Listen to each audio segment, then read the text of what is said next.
My cheating fiancé texted a week before the wedding. Remind me of the date? I replied, don't worry about it.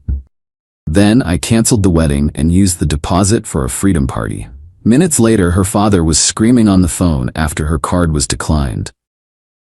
I'm Matthew, 32 male. I feel like I need to write this all down to prove to myself that it actually happened. It all started last Tuesday. T-7 days until the wedding. I was sitting at my desk, surrounded by seating charts and vendor contracts, trying to wrangle the final details of what was supposed to be the best day of my life. For the past year, my relationship with my fiancée, Lisa, 29, had felt off. There was a distance I couldn't bridge. Late nights she was vague about, her phone guarded like it was the key to a fortress. Every time I tried to talk about it, she'd turn it around on me. I was being insecure. I was letting the wedding stress get to me. I loved her, so I chose to believe her. The wedding planning itself was a second full-time job, mostly because her parents, Anthony and Margaret, viewed our marriage as their personal social event. Their taste was impeccable and incredibly expensive. I was footing the majority of the bill, a fact they were more than happy to leverage. To make things easier, I had added Lisa as an authorized user to one of my credit cards, designated strictly for wedding expenses. That was my first mistake. So Tuesday afternoon, my phone buzzes, a text from Lisa. I was expecting a question about flowers or music. What I got knocked the wind out of me. Hey, random question lol, but remind me of the date for the wedding again. I read it once, then twice. My heart didn't just sink, it plummeted. It felt like the floor had vanished beneath my feet. There was no follow-up text. No JK. It was real. This wasn't just forgetting a detail. This was the sign of someone so profoundly disengaged, so utterly absent from our shared life, that she didn't know the date of her own wedding. A week away. My first feeling wasn't anger. It was a dizzying, sickening wave of vertigo. I stumbled to the kitchen and gripped the counter, my knuckles white. There has to be another explanation, I thought. A weird joke? A typo? But I knew. In my gut, I knew this was the key to the locked room I'd been too scared to open for the last year. For 5 years, I had respected her privacy. But standing there with that text burning a hole in my mind, respect felt like a luxury I could no longer afford. I walked on unsteady legs to the living room where our shared tablet was charging. Her phone was synced to it. My hand was trembling so much I mistyped her password twice. On the third try, it opened. Her message history came up, and there it was, a long thread with a man named Daniel. I scrolled, my breath catching in my chest. It was all there, months of it. Plans for secret meetups, photos I'll never be able to unsee, talk of their future. One message from him sent the night before read, "You really going through with this wedding? Just leave him already." Her reply, sent less than an hour before she texted me, sealed it. I have to. It's too complicated to explain, but after, it'll be our time, I promise. The sickness I felt turned into something else. The chaotic, churning emotions inside me began to cool, to crystallize into a single, hard point of clarity. It was the kind of calm that comes after the storm has already destroyed everything. The damage was done. All that was left was to deal with the wreckage. My hands were steady now. My first action was to reply to her text. Don't worry about it. My second action was to call the venue. A beautiful, historic estate that cost a fortune. I spoke to the manager, Betty. My voice was hollow, but polite. I explained the wedding was canceled. She was professional, expressing sympathy before gently reminding me that the $20,000 deposit was, per the contract, strictly non-refundable. She did say, however, that I retained a venue credit for that amount, valid for 1 year, that could be used for any future event. At that moment, I couldn't imagine ever throwing a party again. I just said thank you, I'll keep that in mind, and ended the call. My third action was to call my credit card company. I told the representative that my card had been compromised and that an authorized user needed to be removed immediately. I gave her Lisa's name. She confirmed Lisa's card would be declined from that moment forward and that a new card with a new number was on its way to me. I then began the heartbreaking process of calling my parents, my sister, and my groomsmen to tell them the wedding was off. Before I could get through that list, my phone rang. The caller ID was Anthony. I took a deep breath and answered, "Hello?" "Matthew, What in God's name is going on? It wasn't a question. It was an accusation, fired through the phone at full volume. Margaret's card was just declined. Declined at the tailor's. She was paying for my final fitting. Are you trying to humiliate us? I held the phone an inch from my ear. Hello, Anthony, I said, my voice devoid of any emotion. There's no stunt. The wedding is canceled. That card was for wedding expenses. There is no wedding. The card is no longer active. There was a strangled, sputtering sound. What do you mean canceled? You can't just cancel. We have people flying in. The announcements have been made. Yes, I can, I said, the cold clarity holding me steady. It's done. I hung up before he could respond. The silence in my apartment was deafening. I walked to the window and looked out at the city lights, not really seeing them. The adrenaline was fading, leaving a vast, empty space behind. The storm was just beginning. Update 1. Thank you all for the comments and DMs. I've read every one. It's strange how messages from strangers on the internet can make you feel less alone, but they do. The 24 hours after my original post were a siege. My phone was bombarded with calls and texts from Lisa, her parents, her siblings, her aunts. I put it on Do Not Disturb and let them scream into the void. Lisa eventually came to my apartment and banged on the door for nearly an hour. I sat on my couch, listening. The cycle was predictable. Pleading, Matthew, baby, please talk to me. Confusion, I don't understand what's happening. Anger, you can't just do this. Open the door. And finally, manipulative sobs, you're breaking my heart. How can you be so cruel?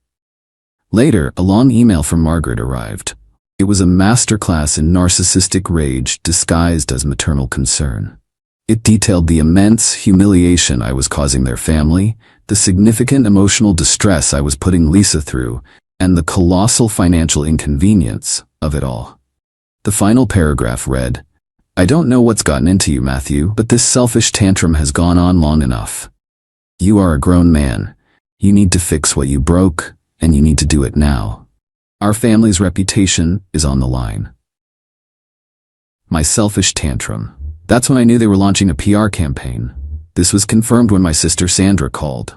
Lisa's bridesmaids were messaging her and other mutual friends. The story was that I'd had a sudden dramatic breakdown. I got cold feet and was acting erratically, leaving poor Lisa heartbroken and abandoned at the altar. They were painting me as unstable to save face. That night, my groomsmen and Sandra came over. They brought pizza and whiskey. We sat around my living room, and for the first time, I let it all out. They didn't just offer platitudes, they got angry for me. My best man Mark pointed at the phone, which was still lighting up intermittently. You can't just hide. These people are trying to rewrite history with you as the villain. You have to get ahead of it. Sandra added, and what about that venue credit? That's 20 grand of your money just sitting there. Don't let them have the satisfaction of you wasting it. We should throw a party, a freedom party, celebrate the day you saved yourself. The idea, which seemed insane to me hours before, suddenly felt right. It felt like taking back the narrative. The next morning, I called Betty at the venue. The original date was, as expected, impossible to book on short notice. But she had an opening 3 weeks from now. I booked it. Matthew Palooza was officially on the calendar. Fueled by a new resolve, I spent the rest of the day on a different kind of project. I wasn't just going to defend myself. I was going to get a full accounting of the wreckage. I spent hours combing through the last 6 months of my credit card statements. The wedding expense card. The charges were staggering. Thousands of dollars at high-end spas, boutiques, and restaurants that had nothing to do with any wedding. Then I found it. A charge from 3 weeks ago. A high-end furniture gallery. The amount was $9,000. I called the gallery, gave them my name and the transaction date. The clerk was very helpful. Ah, yes, Mr. My last name, she said. The dining set. It's a beautiful piece. Your mother-in-law, Margaret, said it was a surprise wedding gift for your new home. Delivery is scheduled for the week after the wedding. She bought herself a $9,000 dining room set on my card and was going to pass it off as her gift to us. The sheer audacity was breathtaking. I canceled the order immediately. This was the final piece of evidence I needed. My quiet, calm anger returned, but this time it was focused. This wasn't just about infidelity anymore. This was a calculated financial extraction. I knew they wouldn't stop. Their campaign to paint me as the villain would only escalate. It was time to show them I had receipts, both literal and figurative. Update 2. The situation has escalated. The smear campaign continued, and I started getting texts from numbers I didn't recognize. Friends of Lisa's parents, telling me how disappointed they were in my immature behavior. They were trying to pressure me from all sides. So I moved forward with my plan. But it had to be smart. It had to be legally sound. My sister's friend, who is a paralegal, gave me some advice over the phone. You can't hold their property hostage. That's illegal, she said. But returning gifts is proper etiquette. Informing the gift givers of the circumstances is your prerogative, and suing for documented expenses is your legal right. What you do with that information is up to you. Her words gave me a new, much better idea. Not raw revenge. Strategic justice. First, I created 2 meticulously detailed spreadsheets. The first spreadsheet was an inventory of every wedding gift that had arrived at my apartment from Lisa's side of the family and their friends. I listed the item, the sender, and the retail value. The total was well over $30,000. The second spreadsheet was my bill of damages. It listed every single non-refundable deposit and personal expense I had incurred based on a direct, documented request from Lisa or her parents. I had the emails and texts to back up every line item. The $5,000 non-refundable deposit for the specific band Margaret insisted on. Darling, we can't have just any band. The $2,500 for the custom ice sculpture of their family's golden retriever. The $9,000 for the canceled dining set Margaret tried to buy herself. The $3,000 for specific floral arrangements her mother had to have. Non-refundable plane tickets I'd bought for 2 of her cousins who couldn't afford it, and on and on. The grand total of their specific, documented demands came to $24,750. Then, with Sandra's help, I drafted a letter. It was calm, professional, and absolutely devastating. It was addressed to Anthony and Margaret. The letter stated the following: that I was in possession of numerous wedding gifts from their friends and family. That proper etiquette demanded these gifts be returned to the original senders. That each gift would be returned with a personalized note from me. The note would thank them for their generosity and briefly, factually explain the reason for the wedding's cancellation and the gift's return. Due to Lisa's infidelity and the subsequent discovery of significant, non-wedding related expenses charged to my accounts. It then mentioned the second spreadsheet, a copy of which was included with the letter. It laid out the $24,750 in costs I had incurred directly due to their requests. Finally, the offer: they had 10 business days to wire me the full $24,750 as reimbursement. If they did, I would agree to return the gifts to them in a single, discreet drop-off for them to handle as they saw fit, with no accompanying notes. My silence, essentially. If the deadline passed, I would proceed with my original plan of returning every gift directly to their friends, complete with the explanatory notes. The threat wasn't illegal. It wasn't extortion. It was a choice. They could either quietly reimburse me for the money they'd effectively squeezed out of me, or I would systematically and politely dismantle their social reputation, piece by embarrassing piece. I was giving them the opportunity to choose the privacy they so clearly valued over the money they felt entitled to. I sent the letter via certified mail, with signature required. The ball was now in their court. I didn't know if they'd call my bluff, but for people obsessed with appearances, I knew explaining this to their entire social circle was a nightmare scenario. I was betting that their pride was, for once, worth less to them than their reputation. Final update. It's been a while. The dust has settled, and I finally have the headspace to write this all down. The letter was delivered on a Monday. The signature confirmation email felt like a starting pistol. For 2 days there was absolute silence. Then, the attack came, but through a different channel. Margaret called my mother. She didn't scream. She was crying. She spun a tale of a confused young man, me, throwing away his future, of a heartbroken daughter, and of a terrible misunderstanding. She begged my mom to talk some sense into me, to get me to stop this cruel crusade. My mom, who I had already told everything, was magnificent. She listened patiently and then said, "Margaret, it sounds like Matthew has everything documented. I suggest you deal with him and his sister directly." Do not call this number again. The next move was a text from Lisa to me. It was the first one since I'd ignored her at my door. It was a novel. It rambled from, "I know I messed up, but I love you," to, "My parents are going crazy, you're destroying our family," to, "Daniel meant nothing." The final line was a desperate plea. "Please, just send the gifts back to me. We can figure out the money later. Don't do this to them." This was the crack in the facade I was waiting for. She was scared. Not for me, not for us, but of the social blast radius. I didn't reply. On the 9th day, with one business day to spare, my phone buzzed with an email alert from my bank. "You have received an incoming wire transfer. Amount, $24,750. I stared at the screen for a long time. It wasn't a feeling of victory, not yet. It was a heavy, profound sense of finality.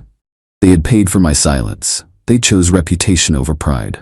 I transferred the money to a new savings account I labeled Escape Fund. As promised, I did not send the letters. Sandra coordinated with Margaret for the exchange. They were to bring a U-Haul to a storage facility near my apartment. Sandra and my best man, Mark, oversaw it. I wasn't there. I couldn't be. Sandra told me it was colder and more pathetic than she could have imagined. Anthony and Margaret didn't speak a word. They moved like robots, loading boxes, their faces tight with fury and humiliation. Lisa sat in the cab of the U-Haul, staring straight ahead. She looked small. The Freedom Party, 3 weeks later, was everything I needed it to be. It wasn't a wild rager. It was a gathering in that same beautiful ballroom, but filled with warmth and genuine support. We used the credit. I gave a short toast, not about betrayal, but about gratitude for true friendship. It was the first day I felt genuinely light. I haven't heard from them since the exchange. Through mutual acquaintances, I've heard that Lisa and Daniel are living together, but it's far from the romantic escape she'd pictured. The truth, in hushed tones, got out. My surgical strike worked. I never had to detonate the bomb, but they knew it was real. Their family is still navigating the social fallout. As for me, the healing is a process. I'm in therapy, untangling the last 5 years. Some days are still heavy.